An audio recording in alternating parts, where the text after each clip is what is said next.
Amerika'da patsan девушкасынан ayrılan vaxtı. Hey like the diamond. Rainbow, what happened? Ne oldu oğlum? Mather. Девушкам Jessica bilen vuruştum. Ben de taşlap gittim. Ben sana kaydıp yaxşı görmem dedi. Oh my Huday. Arnold, come on tez böyle gel. Rainbow yaman bulatan. Rainbow. Nime buldu Beyoncé? Rainbow nime buldu? Rainbow'un девушкасы Jessica Bart ya. Şu Rainbow'u taşlaptı. I am sorry Father. I am sorry Mather. Ben Jessica'sız yaşa bilmem. I am özümü öldüremem. No Rainbow. Jessica'nın havusu nerede? Ait men barıp gepleşip göreyim. Goodbye Father.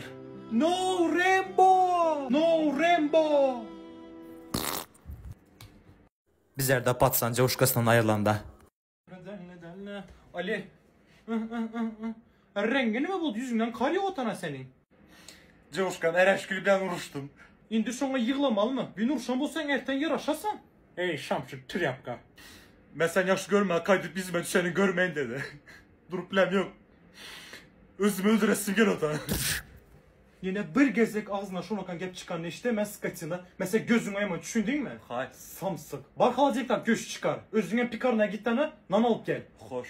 Özün emre karıya bulursan doğru mellege depeşen düşündün mü? Gidip melle al kalk başla. Senin işsizlikten kellen acayip başlan. Kaşkardak niye bu işte? Haydi de.